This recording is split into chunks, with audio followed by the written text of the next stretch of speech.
Olá, seja muito bem-vindo a mais uma entrevista da Fintrender. E hoje eu estou aqui com o Maurício Magaldi, que é Head de Produtos da Midnight e também apresentador do Block Drops e do Block Talks também.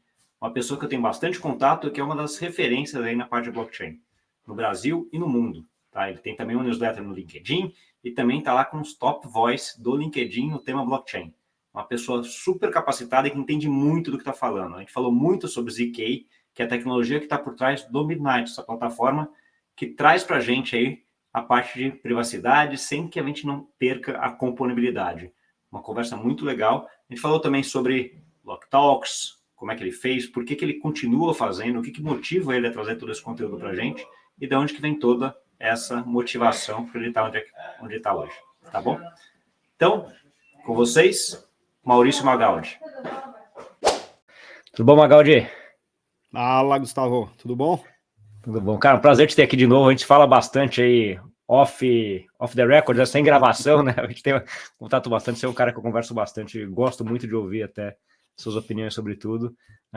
E é bom poder trazer você aqui gravado para minha audiência aí, para a gente trazer um pouco da sua trajetória, que é espetacular. Bom, obrigado. É sempre bom estar aqui no Fintrender. A gente fez os papos de CBDC e Stablecoin ano passado, acho que foi super bacana também. Mas bom estar de volta e poder falar um pouquinho do meu day job. Esse do CBDC, eu tô pensando em voltar ainda, mas a gente se fala ainda. Eu tô precisando me organizar melhor, na verdade. Falta organização, falta tempo, na verdade, né? Aquela que o dia tinha que ter 27 horas para a gente conseguir fazer tudo que a gente queria. Sobra tema e falta tempo.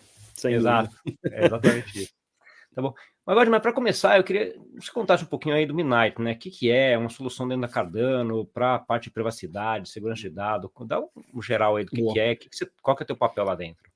Tá, bom, vou começar pelo começo, né? Midnight é um conceito que o Charles Hoskinson, que é um dos cofundadores da Cardano e um dos cofundadores da Ethereum também, concebeu há uns 4 ou 5 anos atrás, e isso surgiu da necessidade dos negócios, né, de, ao utilizarem uma blockchain pública, como elas são públicas e despermissionadas, o dado fica aparente, né, e a frase que o Charles usou na época e continua usando até hoje é "blockchains can't keep a secret", né, as blockchains não conseguem guardar segredo.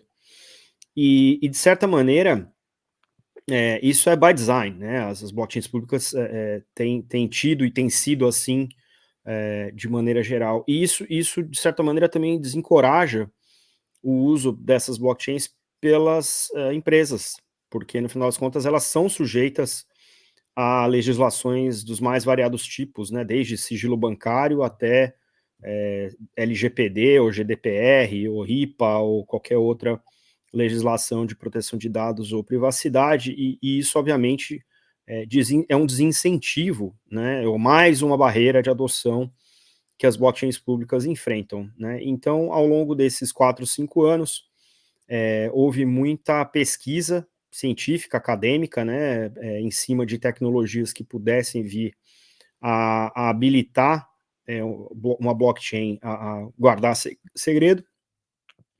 E foi nessa que o Midnight surgiu como um projeto de fato, né, um projeto de pesquisa, que agora está se tornando um projeto de uma infraestrutura de blockchain descentralizada, atrelada como uma partner chain da Cardano, né? Então, quando a gente pensa em Midnight, a gente pensa ela como uma L1 que se beneficia de algumas coisas dessa parceria com a blockchain da Cardano, e eu posso dar um double click aqui a gente explorar, mas num resumo assim, a Midnight é uma blockchain voltada para o desenvolvimento de aplicações centralizadas com proteção de dados embutida no nível do protocolo. Tá, e aí já vem a primeira dúvida que eu fico, e até tem a ver com as discussões que a gente tem ali do Drex, da parte de componibilidade versus privacidade, né? Então, assim, tem uma discussão muito grande de que à medida que você dá mais privacidade, você tem o dado menos público, a componibilidade, você perde um pouco da componibilidade aí da parte das blockchains de DeFi, principalmente. Como que é isso aí dentro do Midnight? O Midnight ele usa uma arquitetura de smart contract chamada Katina, né? Katina é o nome do paper, na verdade. a gente utiliza isso dentro da VM, né, do Midnight VM, que é a camada de execução da blockchain, né? E o Katina, o paper e a arquitetura, ele propõe uma coisa muito bacana utilizando os Zero Knowledge Proofs. Ele permite que você integre o smart contract com a wallet, né, do usuário, e os dados que estão no computador do usuário, ou no device do usuário, né, do dispositivo do usuário, eles nunca são escritos na blockchain.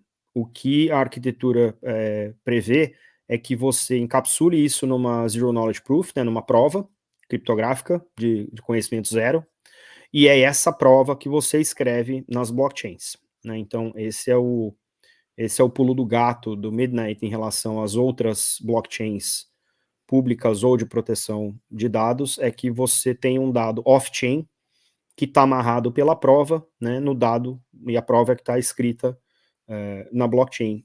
Dessa maneira, você consegue preservar, né, o dado original, você não tem nenhuma exposição desse dado, ele nem trafega na internet, porque não sai nem do teu computador, esse dado não vai para algum lugar, inclusive Midnight tem um proof server que você instala junto com a carteira, então você roda a geração das provas direto no computador, direto no device, tablet, celular, e você consegue, de fato, escrever apenas a prova no contexto daquele negócio, né, daquele smart contract.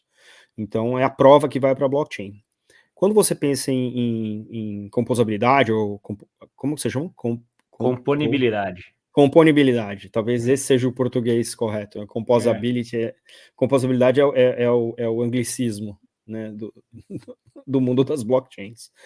Mas quando você pensa, né, em um smart contract, olhar um dado na blockchain e tomar uma ação baseada nisso, quando a gente fala de componibilidade olhando Zero Knowledge Proof, você tem que compartilhar, ela não é uma componibilidade pública, como é numa blockchain pública, você tem uma certa permissionalidade, então você precisa interagir com o desenvolvedor do outro smart contract para entender o que está no token, né, quais são os dados que estão carregados naquele token, para você poder interagir com aquele token de maneira composta. Então, eu acho que, nesse sentido, você passa a ter uma certa dependência, né, de você conhecer, né, o outro lado, mas isso não impede que você mantenha a componibilidade com proteção de dados embutida.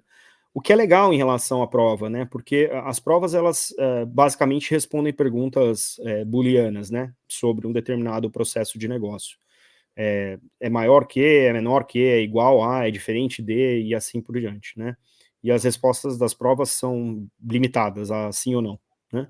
Então, na interação, mesmo que você consiga descriptografar o que está escrito ali na prova, é muito difícil você usar isso fora do contexto de negócio para o qual a prova foi concebida, né? Gerada. Então, só alguém que está no contexto do negócio, um validador, não um verificador da prova, que está no contexto do negócio, consegue interpretar aquilo. Então, é mais uma garantia de que você está usando uma infraestrutura de dados pública, mas você tem aquela proteção dos dados correspondentes, porque é tudo muito contextual, né? Então, acho que se de um lado isso impede o escalonamento, né, ou a escalabilidade do Zero Knowledge, isso permite que você tenha casos de uso que, do contrário, você talvez nunca pudesse ter no ambiente público. Entendi. Você tem uma coisa que é possível uma compatibilidade total desde que você tenha permissionado e tenha autorização de quem tem o dado, né? O que é bem interessante. É uma questão mais de chaves criptográficas, como é que eu leio a sua prova, né, quais são os hashes, e aí tem um acordo, vamos dizer, off-chain aí, né, para que essa compatibilidade exista, mas de fato é como as empresas operam, né? Se você for parar para pensar, essa compatibilidade pública que a gente tem no Web3, ela não é regra no mundo dos negócios, né? Você tem sempre uma contraparte conhecida, né? E se ela não é conhecida, você é desincentivado totalmente a interagir com aquela contraparte. Então, acho que tem um meio do caminho aí, e até talvez mais intuitivo para quem está no mundo dos negócios Web 2, por assim dizer, né? Sim. Zero Knowledge, agora você falou bastante de Zero Knowledge, que é a tecnologia que dá a base para isso, né? É uma tecnologia relativamente recente, né? Acho que tem poucos anos aí que a gente tem muita gente testando, etc. você acha que ela já está madura hoje para ser utilizada assim, em larga escala, para ter a segurança necessária desse ambiente institucional? Cara, eu nunca vi uma tecnologia com tanta pesquisa atrelada. Paper, peer review, protótipo, conferências, é um negócio muito doido. Ele só não explodiu mais do que blockchain do ponto de vista de eventos, é porque é, blockchain em geral tem um grau de financialização muito grande e Zero Knowledge é muito técnico. Eu trabalho, obviamente, com um time de criptógrafos, né, no time, eu estou olhando a minha responsabilidade aqui enquanto produto, minha responsabilidade é habilitação de caso de uso, né, praticamente. Eu sou o voice of customer, né, a voz do usuário, a voz do cliente do Midnight, eu e meu time, e a gente interage com um time de engenharia, com um time de criptografia, né, e a quantidade de PhD no time do Midnight é um negócio ridículo, assim. Eu me vejo super privilegiado de trabalhar com a quantidade de PhD que a gente tem, todo mundo muito bem posicionado para cumprir a missão, né, do Midnight enquanto infraestrutura. Mas voltando para a sua pergunta, é maduro? Eu acho que amadureceu bem nos últimos 5 anos, né? Vou dar um exemplo aí. A gente viu uma explosão de ZK para escalabilidade, né? Especialmente no mundo Ethereum, os rollups, né? Começou lá com os rollups otimistas, depois com os rollups de ZK, e esses rollups de ZK hoje permitem escalabilidade de uma blockchain de segunda camada, né? Fazendo a finalidade, né? Fazendo o rollup. Então, como que funciona o ZK para escalabilidade? Ele pega o estado daquela blockchain, né? O bloco, o último bloco e os blocos anteriores, e grava uma prova baseado naqueles dados. Essa é a prova que é escrita na L1 correspondente. Então, se você tem uma L2 que gerou um bloco, esse bloco atualiza o estado da blockchain, esse estado ele é encapsulado numa prova e essa prova é escrita na L1 correspondente. Então, você tem um volume enorme de dados, você compacta aquilo numa prova e essa prova, você consegue matematicamente provar que aquele estado é aquela prova, por isso você consegue atingir essa finalidade escalável das L2, né, em relação às L1s correspondentes. Então, esse é o mecanismo. Esse mesmo mecanismo permite que eu pegue qualquer outro dado, escreva uma prova em relação a ele, consiga fazer queries, né, perguntas em relação àquela prova, sem necessariamente saber qual é o dado que está por trás. E isso tem aplicações das mais variadas, né? Então, pensando do ponto de vista assim, de privacidade, a gente viu o ZK muito presente nas chamadas privacy coins ou privacy chains, né? Monero, Zcash e afins. Só que elas são determinísticas e é só assim que você interage com essas blockchains. Então você não tem o que a gente no Midnight está desenvolvendo com a ajuda, né, dessa arquitetura Catina que eu falei, a possibilidade de escolher o que você grava, que é o que a gente chama de selective disclosure, né, de transparência seletiva. Então, conforme a gente está evoluindo no roadmap do Midnight, eu vou ter a possibilidade de gravar transações que a gente chama de shielded, que são essas que estão por trás do ZK, né? E transações que a gente chama de unshielded, né? Que estão como se fossem gravados na blockchain como se ela fosse pública. E aí você tem aplicações que podem gerenciar os dois tipos, né, de informação na blockchain, ela estando encapsulada numa prova ou ela estando escrita, né, em um token como se fosse qualquer outra blockchain. Então você ganha essa versatilidade e aí a gente abre espaço para uma infinidade de casos de uso, desde finanças, né, as fintechs e DeFi e afins, né, os nativos cripto, até coisas de indústria que precisam de ter selective disclosure, né, caso de área de saúde, tanto do ponto de vista de pesquisa de novos remédios até prontuário médico, né, que é uma coisa que, na minha experiência profissional, eu fugia de discutir caso de uso na área da medicina, porque eu sabia que até então não tinha uma resposta para isso, né. Eu lembro nos meus anos de IBM, eu acabei trabalhando em todos os setores da economia, quando chegava na área de saúde, eu pedia para pular, não, vamos conversar de outra coisa aqui, né, porque não tinha, o Zero Knowledge não era uma coisa que você falava isso, nós estamos falando de 8 anos para trás, né? Não era uma coisa que você fazia parte do dia a dia, e não era uma tecnologia madura ou acessível. Agora é, né? Então, de fato, a gente tem visto aí em várias frentes, sendo blockchain ou não, a aplicação de Zero Knowledge para proteção de dados e para escalabilidade. E aí, obviamente, a ideia é sempre alavancar, né, a fronteira dessas pesquisas. Por isso que a gente tem esse bando de PhD aqui, porque a galera fica com a orelha no trilho do trem para ver o que vem pela frente, o que eles estão, né, o que a academia está descobrindo. E isso acho que é um pouco também do método Cardano, assim, de trabalhar com a academia, com peer review, com protótipo, com conferência acadêmica, discussão aberta dos avanços das pesquisas, né, e permitir que qualquer coisa que seja idealizada, feita, escrita, seja comprovada de maneira independente por alguém do ecossistema, né. Então, são coisas que, de certa maneira, dão tranquilidade, né. Olhando para mim enquanto produto, o que eu quero saber é o que isso resolve, né? E de fato o Midnight está posicionado nessa interseção entre você ter uma infraestrutura pública, mas ter também o controle, né, da proteção dos dados e conseguir, de maneira inequívoca, abrir ou fechar os dados de acordo com a necessidade de negócio. Tá bom. Agora, eu acabei de ler esse final de semana até aquele livro do Chris Dixon, que acho que você foi um dos caras que indicou ali, que eu vi você colocando em algum lugar. Eu falei, deixa eu pegar para ler também, que eu não quero ficar para trás.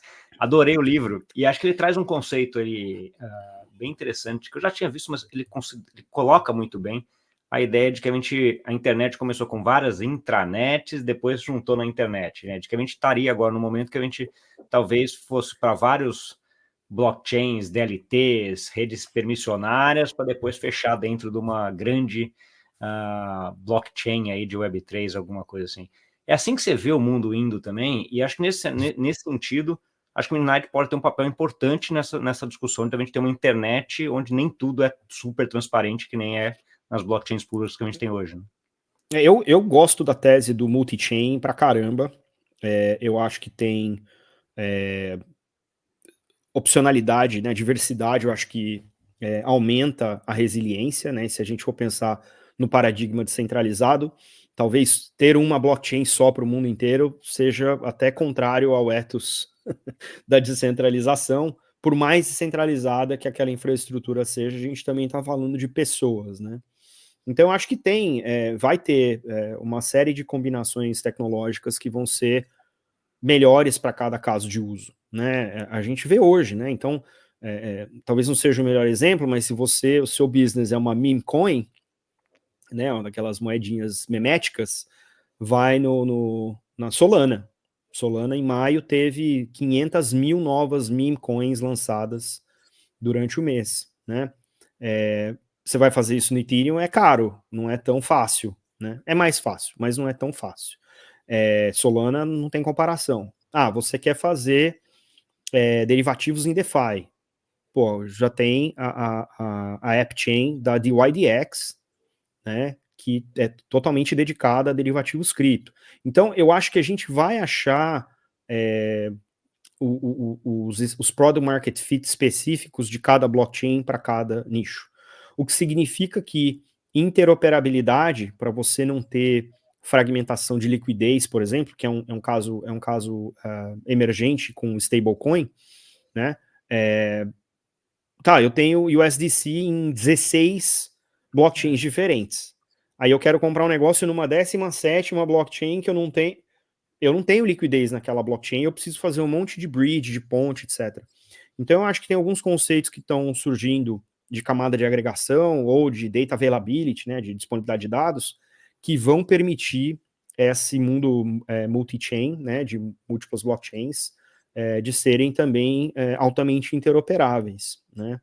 Então acho que vem uma combinação interessante entre você ter blockchains com diferentes níveis de centralização ou descentralização, diferentes níveis de escalabilidade para casos de uso específico, com interoperabilidade entre as mais diversas frentes. E aí eu vejo um espaço bacana para ZK também, porque se você conseguir embalar numa ZK, né, numa prova, algo que eu consiga determinar qual é o estado de um contrato, né, de um contrato inteligente, ou o estado de uma rede, e através das queries daquela prova, né, das perguntas daquela prova, uma outra rede pode tomar decisões, você começa a ter o que a gente chama, né, de trustless bridges, né, as pontes de informação que não precisam de um intermediário, né? E aí você ganha um grau de interoperabilidade no nível do protocolo, do Ledger, né, e dos smart contracts, né, entre as duas ou mais blockchains. Esse é um desenho que a gente já ouviu o Charles Hoskinson descrever, que são as hybrid dApps. São aplicações centralizadas que rodam em uma ou mais blockchains de maneira simultânea. E aí, nesse caso, só para você acompanhar, nesse caso, você como usuário não sabe nem que rede tá, né? Nem precisa Não saber. tem a menor ideia, não precisa saber, porque no final das contas o que está acontecendo ali é que o seu processo de negócio ele evolui, ele alcança a melhor blockchain para determinados processos. Vamos supor que você precise, num processo seu, você tem um pedaço que precisa ser um Know Your Customer e precisa ser dados de credenciais públicas, mas as informações daquelas credenciais elas são fechadas, privadas, porque é PII. Então, você tem um aplicativo que está rodando um pedaço na Ethereum, um pedaço na Cardano, um pedaço na Midnight. E aí você vai buscando o melhor de cada mundo para trazer. Então, acho que isso para quem pensa em interoperabilidade, para quem pensa em resolver problemas do mundo real, né, com tecnologia. E até UX do cliente, né? Porque, assim, em tese, é o que você falou hoje, você tem lá stablecoin em 16 lugares, putz, tem que fazer para a 17ª. Se não tiver que se preocupar em qual que você tá, né?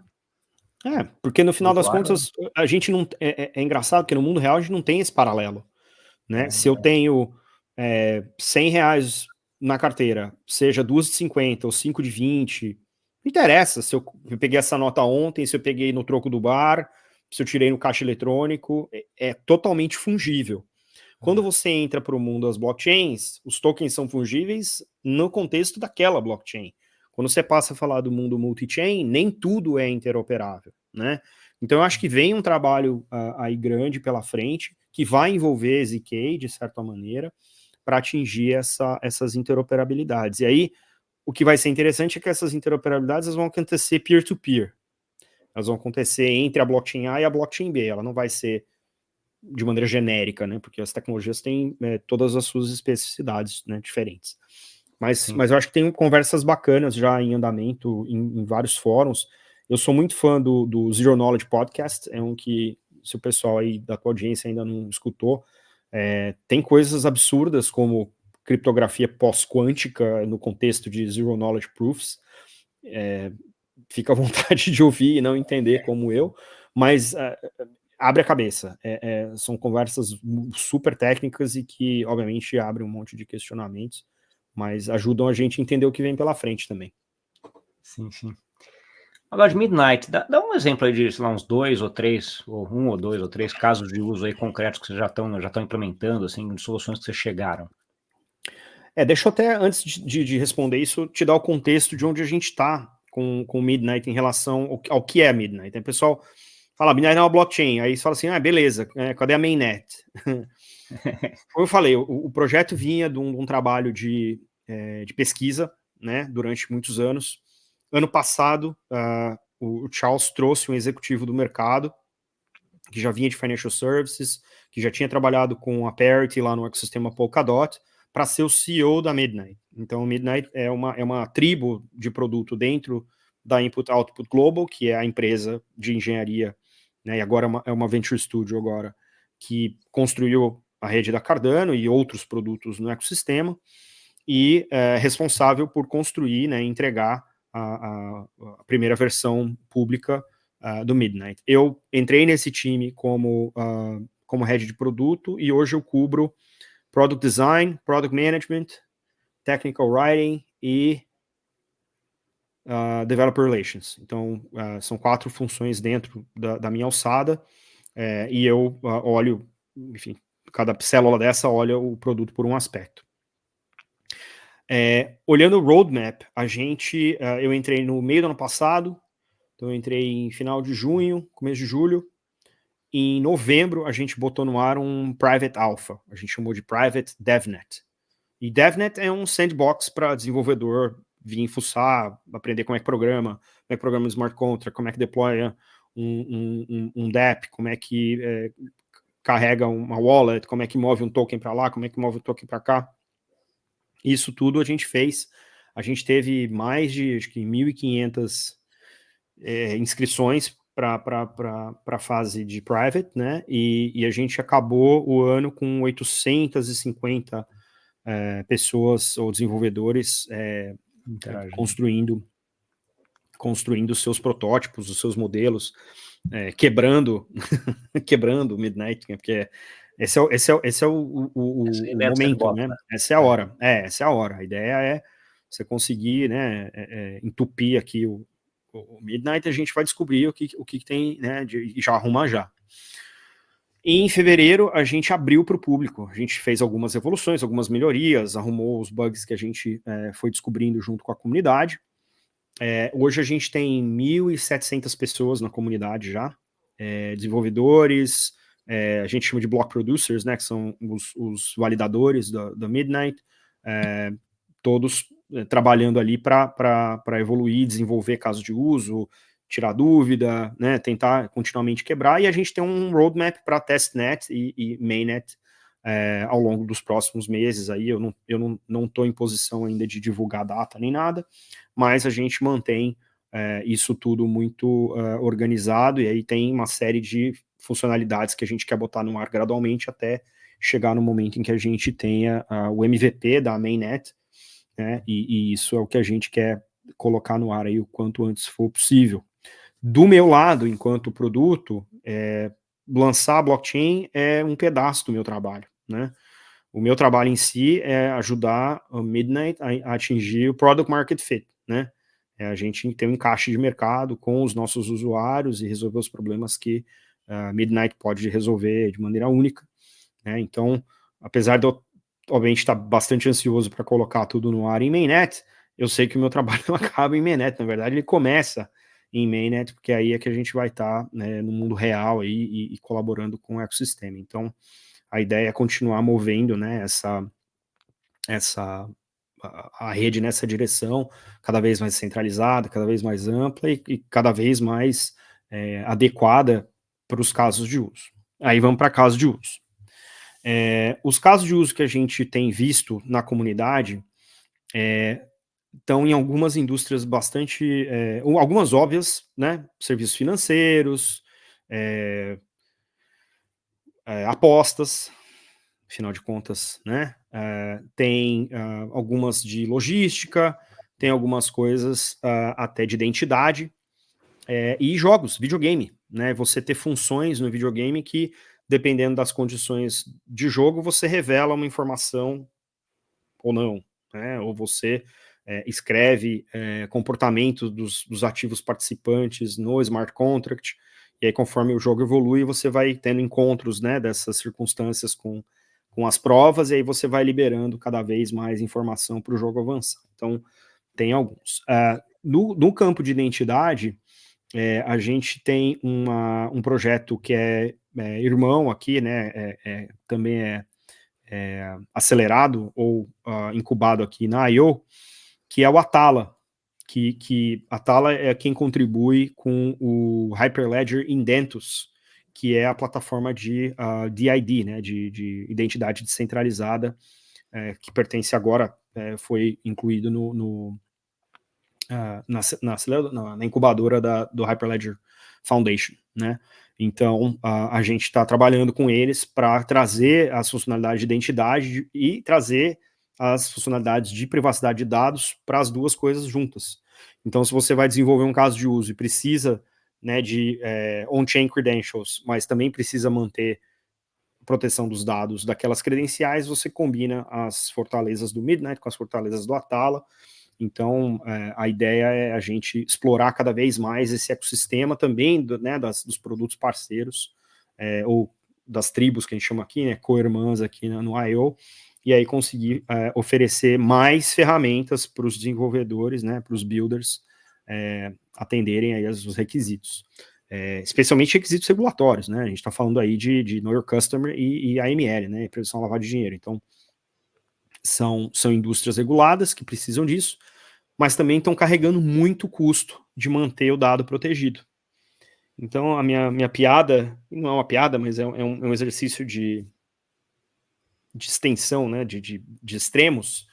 Se você tiver uma empresa que consegue fazer 100% do business dela rodar sem reter nenhum dado, só trabalhando com provas, você baixa todo o custo de governança de dados e baixa todo o custo de segurança de dados.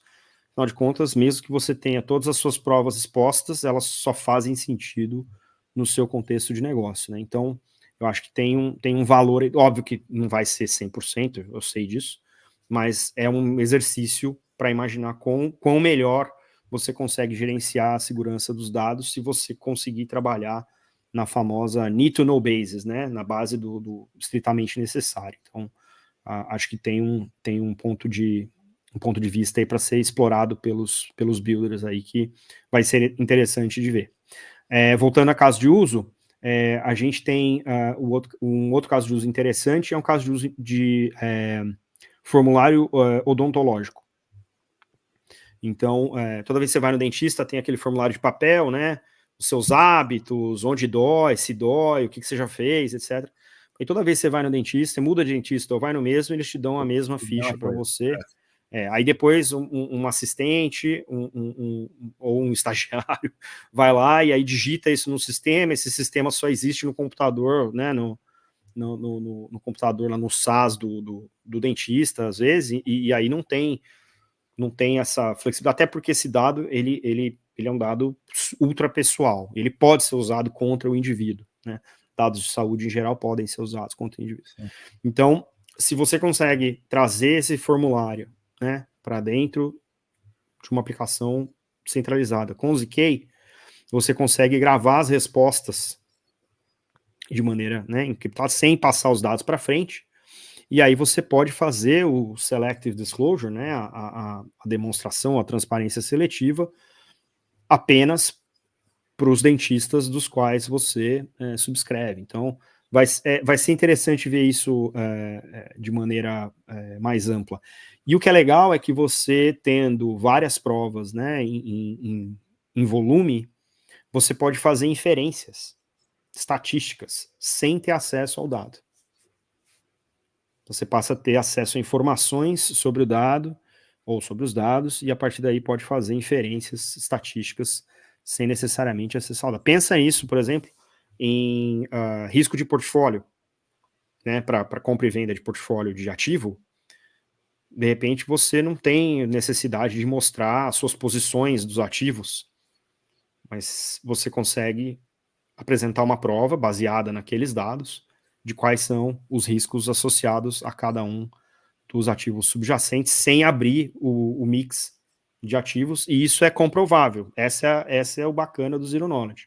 Não é só que eu não estou te dando o dado e estou te dando informação, né? Você tem evidência matemática suficiente, porque tem quem gerou a prova e tem quem verifica a prova, né? Então, se você tem essa amarração entre prover e verifier, você tem condição de saber o que está por trás daquela prova para o seu uso de negócio, sem necessariamente ver o dado e poder tomar uma decisão sabendo que aquele dado ele é de fato, ou aquela informação sobre aquele dado ela é de fato fidedigna.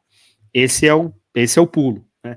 Eu poderia te falar coisas, mas o mais legal é que você pode verificar coisas quando você usa Zero Knowledge.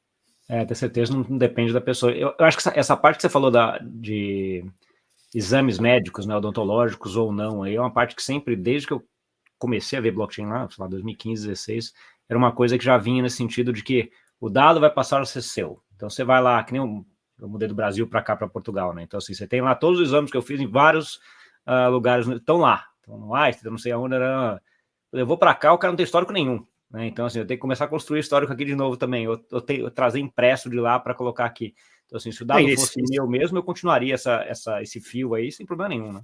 E se for impresso, o que te garante que aquele impresso é correto? Que é de verdade, exato. Né? Então, assim, tem uma dificuldade grande, e aí você passa efetivamente a ter aquele dado sendo seu, né? Não o dado lá do laboratório, que fica lá no banco de dados do laboratório ABC.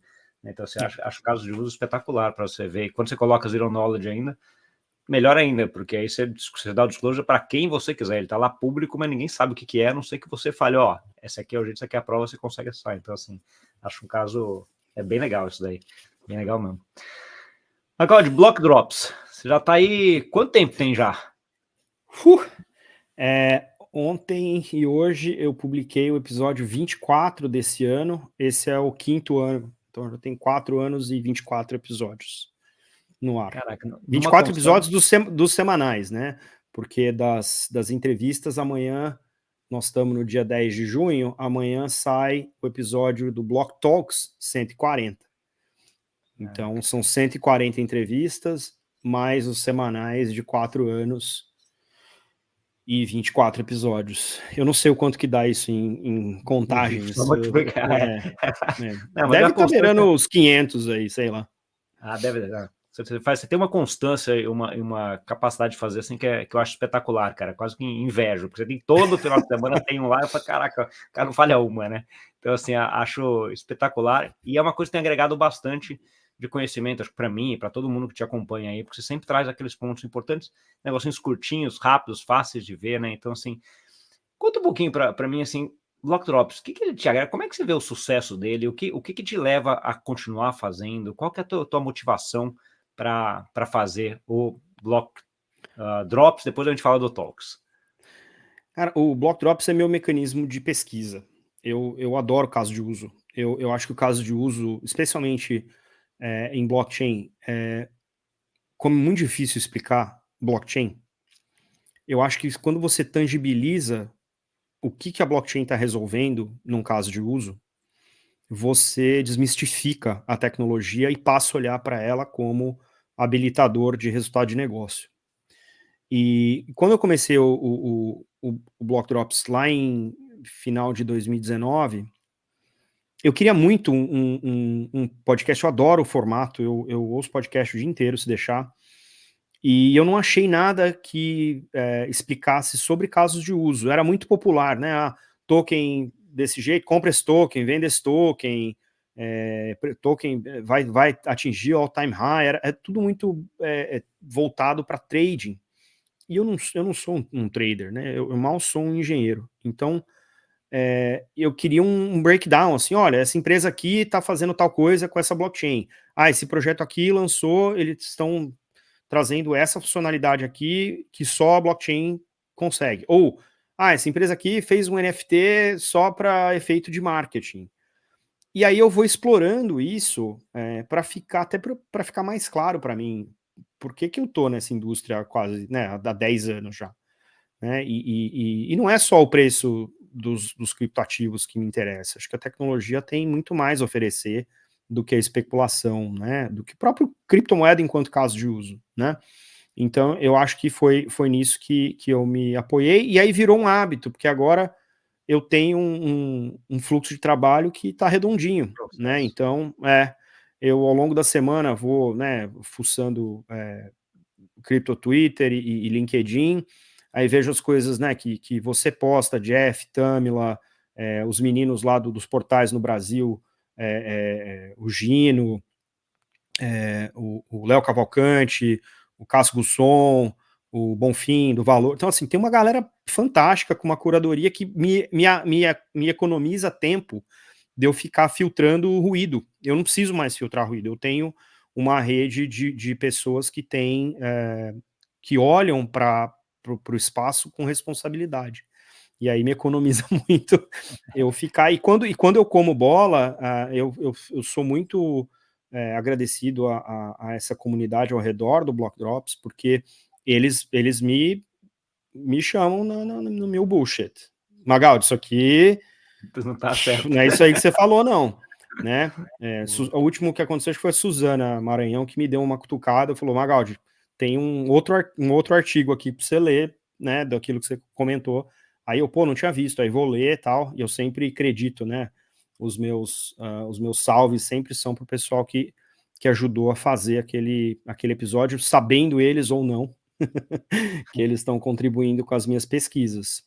E a motivação é essa, nunca acaba, as novidades não acabam, a gente não está nem arranhando a superfície ainda, em relação a casos de uso. Então eu acho que enquanto a gente conseguir ter novidades, curiosidades, abordagens novas para problemas antigos, ou para problemas que a gente mesmo causou, eu acho que vai valer a pena eu continuar olhando para isso e produzindo, né, o podcast. Então, se eu consigo te explicar em 5 minutos, né, o que é o caso de uso e por que blockchain está ali, então é porque eu entendi.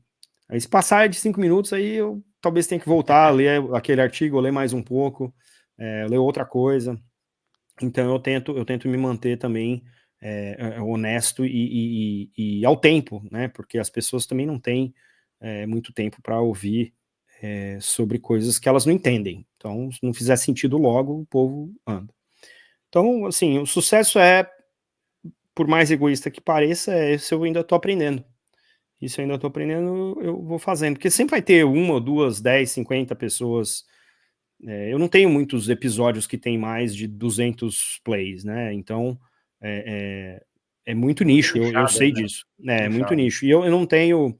Eu nunca tive ambição de monetizar o podcast, eu não tive ambição de trazer... Eu já tive oferta de patrocinador, mas eu preciso manter minha independência editorial. Eu acho que isso é um valor do podcast, se manter independente para poder criticar quando for necessário, né, e ainda é necessário, e vai continuar sendo necessário, porque é uma indústria despermissionada, né, e a gente costuma, né, nos nossos papos aí, falar que o permissionless atrai o pior e o melhor na humanidade, né, então a gente precisa continuar cauteloso com isso. Então acho que é mais nessa linha aí de continuar aprendendo e estudando. É um estudo independente, então também, se eu consigo fazer, né, de manhã na segunda, ou na quinta à noite, ou ao longo da semana espalhado, eu acho que não tem por que parar, e aí é mais uma questão de organizar o final de semana. A família já está acostumada Já separou aquele pedacinho ali, né? com os meus sumiços ali e tal, então eu acho que é mais nessa linha mesmo. E não sei, assim, eu acho que às vezes as pessoas acham que o podcast é mais do que ele é, e talvez eu acho que o podcast é menos do que ele é. Deve ter alguma verdade entre uma perspectiva e outra. Tem uma frase de um amigo meu que ele sempre comenta que, assim, a gente que é produtor de conteúdo sempre tem a impressão de que o impacto nosso é menor do que a gente acha, do que é na verdade, e as pessoas do outro lado sempre acham que o impacto é muito maior do que ele é na verdade, né? Isso, é o meio do caminho que você acaba tendo. Mas, Gabriel, eu vi que você está fazendo agora faz um tempo já em português e inglês. Você não grava nos dois, né? Eu gravo nos dois, são 2 episódios no final de semana. O que aconteceu foi, eu comecei em português, aí um ano depois eu tive bastante demanda para fazer em inglês. Aí eu comecei a fazer em inglês. Aí quando eu vim para Inglaterra e que eu comecei a fazer o Blockchain Insider na 11FS, aí eu parei o Block Drops em inglês. E, obviamente, porque o Blockchain Insider era em inglês, eu falei, eu não vou ter 2 podcasts em inglês, não faz sentido. Então, continuei fazendo em português, e o Blockchain Insider era vamos dizer, meu escape em inglês. Quando eu saí do Blockchain Insider em janeiro desse ano, eu retomei o Block Drops em inglês também.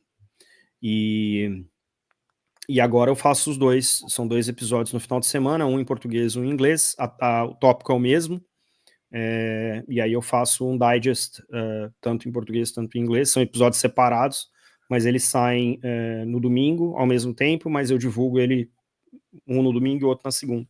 Entendi. Não, eu achei que você gravasse em uma língua só e depois tivesse algum AI, alguma coisa assim, que já pegasse a tua voz.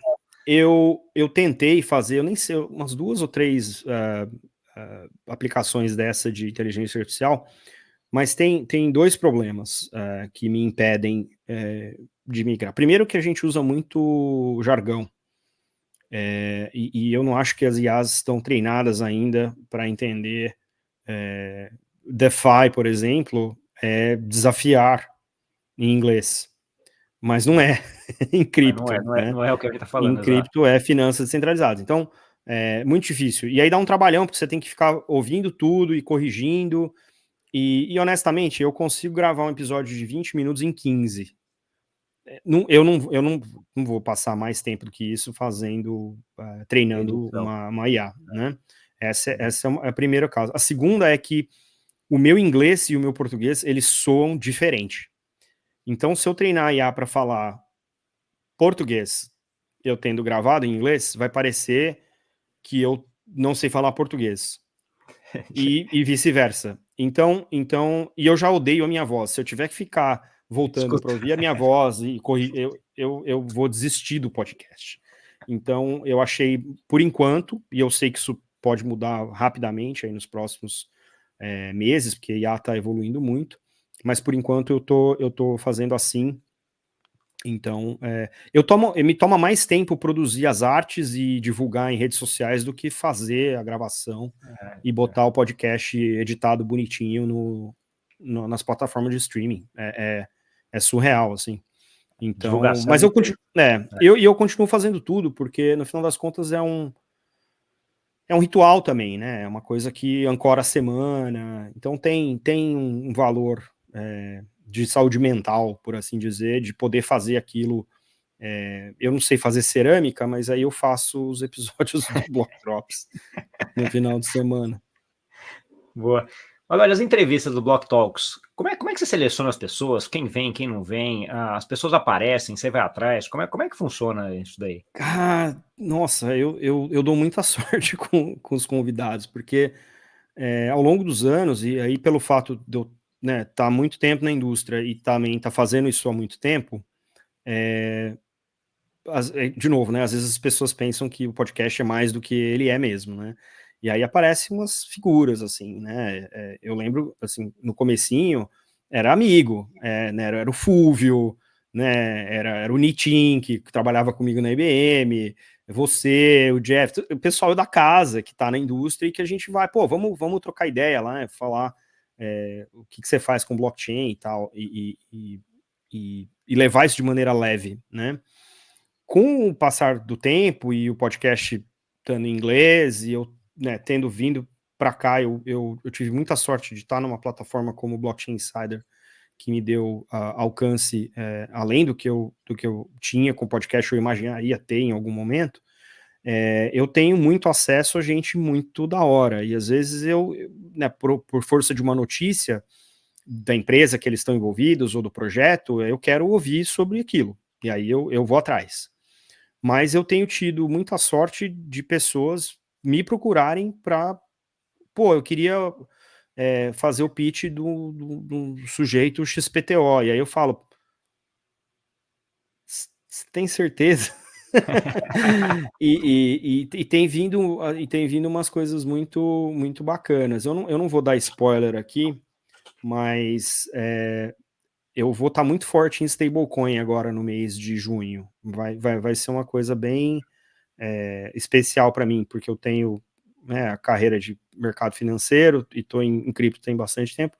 E eu acho que stablecoins são as killer apps para cripto e estão obrigando os países a pensar em infraestrutura de blockchain para o mercado financeiro de maneira séria. Então, é isso, assim, eu só tenho a agradecer, porque eu não tenho como retribuir o que o podcast me permitiu fazer, né, para mim, profissionalmente, para minha família. Eu tento sempre balancear os grandes nomes com nomes, né, desconhecidos, mas que de repente se beneficiariam de estar numa plataforma como o Block Talks. Então eu não tenho muito pudor não, viu, Gustavo? Grande, pequeno, desconhecido, famoso, eu acho que o importante é as pessoas conhecerem a pessoa por trás do nome, né? E por isso que eu começo todas as entrevistas com quem é você e o que você faz com blockchain, porque as duas são perguntas muito difíceis de responder, né? Então, tem gente que passa 20 anos em terapia e não consegue dizer quem ela é. Talvez seja mais fácil explicar o que a pessoa faz com blockchain. Porque Então, quem é? e isso tem gerado conversas maravilhosas, assim, eu sou super privilegiado do tipo de conversa que a gente consegue extrair no Block Talks. Eu, invariavelmente, passo pelas decisões, né, da pessoa, desafios. Eu tô mais interessado, né, no ser humano ali do que na blockchain do ser humano, mas é importante pôr as duas coisas em contexto. Felizmente a gente tem conseguido fazer isso. Então, Eu acho um super privilégio poder fazer isso. Eu realmente, se um dia eu parar de fazer o Block Drops semanal, eu talvez não pare de fazer o Block Talks, porque Agrega as muito, né? pessoas que escolheram essa indústria, elas são muito especiais. E eu acho que a gente precisa dar os destaques necessários, sabe? Acho muito legal. Concordo plenamente. Agora, de quem está querendo fazer aí um podcast, ou querendo começar um podcast agora, que dica você daria para essa pessoa, né? Porque fala-se muito de que, ok, isso começou um tempão atrás, eu também, sim, que agora o negócio já está, tem muito demais, é muita coisa, já tem informação demais, conteúdo demais, todo mundo fazendo podcast para todo lado. Que dica você daria para alguém começar? Você acha que deveria começar? Cara, isso é uma pergunta difícil, cara, porque, assim, eu comecei gravando dentro do carro, na garagem do meu prédio, lá no Ipiranga. Ah, gravava no celular, direto, sem microfone, nada. Era um horário silencioso, né? 7 horas da manhã do domingo, não tem ninguém na garagem. É, E a acústica do carro era a melhor que eu conseguia ter ali, né? Não tinha essas coisas de microfone, fones, isso aqui é tudo novidade pós-pandêmica, né?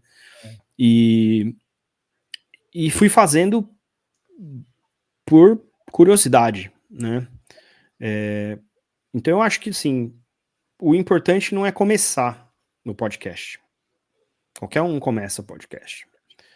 Eu acho que o importante é você se convencer de que tem alguma coisa pela qual você se interessa genuinamente, de maneira que você consiga fazer isso de maneira consistente. Porque aplicativo de gravação tem de monte. Plataforma de publicação tem de monte. Editores gráficos, a dar com o pau. Tem o YouTube, se você quiser fazer em vídeo. Então, ferramenta não é o problema.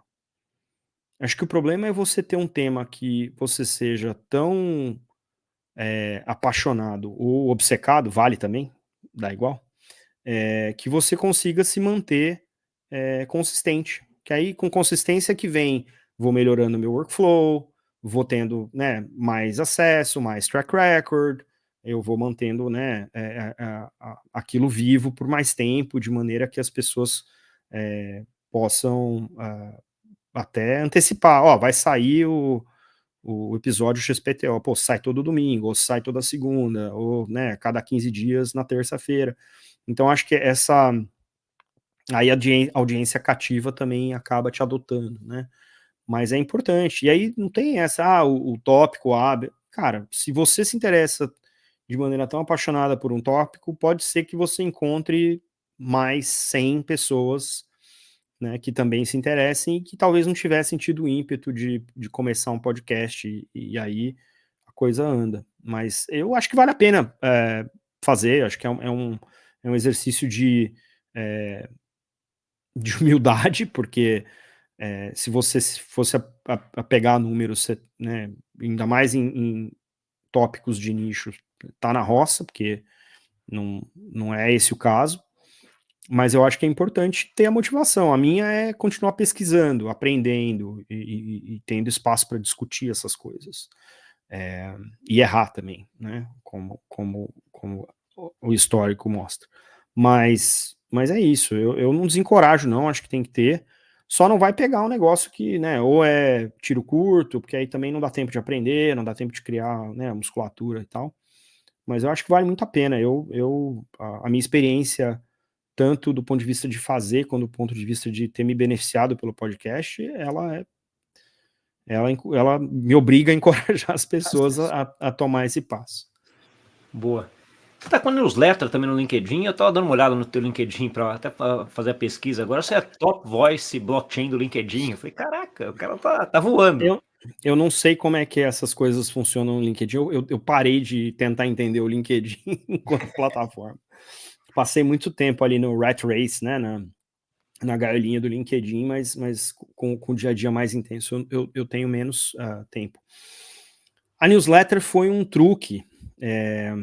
Eu estava discutindo, tem um grupo de discussão chamado Optima Blue, que é com o pessoal de marketing. Eu precisava aprender um pouco de marketing, eu estava discutindo, eu entrei nesse grupo de discussão, aí tem uma assinatura anual para participar, com uma galera super pesada de marketing, e eu fico só prestando atenção, né, nos rolês, nos papos, assim, né, nos chats, e alguém falou que estava testando a newsletter do LinkedIn, porque como o LinkedIn matou o alcance, se você não paga, né, os planos premium, o seu alcance é muito ruim no LinkedIn. Coisa que eu tinha, assim, 4 mil engajamentos, hoje tem 400. Né? Então, são coisas que, no final das contas, acabam prejudicando quem produz conteúdo e tal. E eu sou pão duro, cara, eu me recuso a pagar por uma assinatura, sendo que eu que estou gerando tráfego na plataforma. Né? Então, acho que essa é aí que eu dou a mão pro Chris Dixon, né? E aí eu vi na newsletter um mecanismo de distribuição para o podcast. Então, as minhas newsletters, elas não são elaboradas, elas são show notes com o link para o podcast no Spotify e a arte correspondente do episódio, seja ele o regular ou um Block Talks. Então, eu publico em português no domingo e em inglês na segunda, e terças-feiras o Block Talks. Então, o começo de semana é sempre mais cheio de atividade. E aí, quarta, quinta, sexta são coisas mais aleatórias. Se eu fui no Meetup, aí não tem muita coisa que eu coloco mais lá no LinkedIn, não. Mas a newsletter hoje está com mais de 5 mil subs. No LinkedIn, no Spotify, a gente cruzou quase com 2 mil, acho que cruzamos 1.800 e tanto, de assinaturas, né, de followers lá. A Febraban continua distribuindo o Block Drop semanal no Febraban Tech, né, o pessoal a gente tem um drive compartilhado lá, eu boto os áudios ali, eles fazem uma página por episódio e tal. Essa é outra história que eu até hoje não acredito que a Denise Pedrotti tenha tomado esse risco. Com um mês de podcast, ela perguntou se eu queria distribuir um podcast. Eu quero, não sei porque que vocês querem. E estamos aí há 4 anos e tanto já, toda semana tem alguma coisinha. Eu não sei se eles sobem todos, talvez eles subam os que são mais voltados para o mercado financeiro, né? Varia bastante o tema, mas tem sido bacana poder colaborar aí também com um pouco do conteúdo lá na Febraban Tech. Tá bom. Agora, chegando aqui no tempo que a gente tem para o podcast, eu queria que você deixasse agora uma mensagem final aí, uma dica aí para quem está nos ouvindo também, e onde que eles continuam essa conversa contigo? Cara, dica mesmo, Dior, né? Do your own research. Continua estudando, continua lendo, continua se questionando se o que vocês estão vendo por aí é verdade, pelo amor de Deus. Não caem o conto da carochinha, meme coin, scam, essas coisas, né? Vamos ter consciência de que se informar antes de tomar a decisão é a melhor coisa para continuar ativo nesse mercado. Em relação a contato, eu estou no LinkedIn, então me achem lá, Maurício Magaldi. O Block Drops tem uma página também no LinkedIn, tem a newsletter que o Gustavo comentou, também está lá. Eu estou no Twitter em 0xmaurício, Twitter não, agora chama X, né? Então, no x.com/0xmaurício, e o Block Drops também tem um perfil lá no X, que é o Block Drops Pod. Então, podem conectar com a gente, trocar ideia, mandem mensagens aí. E é isso, continuem estudando, porque a gente está construindo uma economia descentralizada e não é bolinho. E se quiserem saber mais sobre o Midnight também, a gente tem o site com toda a documentação do projeto, está em docs.midnight.network. E para você ter acesso aos blogs e aos artigos sobre o Midnight, pode ir na nossa página principal, que é midnight.network. E aí vocês vão encontrar o caminho das pedras lá também, e espero ver vocês lá no Discord do Midnight, perguntando para o meu time de DevRel como diabos eu implemento um circuito ZK no meu smart contract. Boa. Já deixa aí o pessoal ir atrás e ver como é que faz. Boa, Magaldi. É isso. Cara, brigadão aí, valeu pela conversa. Pô, valeu você, cara. Foi show, adorei. Tamo junto. Valeu. Obrigadão, Gustavo. Até a próxima. Valeu. Muito obrigado pela sua audiência. Não esqueça de deixar o like, se inscrever no canal e compartilhar com aquele amigo e amiga que gosta desse assunto. E até semana que vem. Tchau, tchau.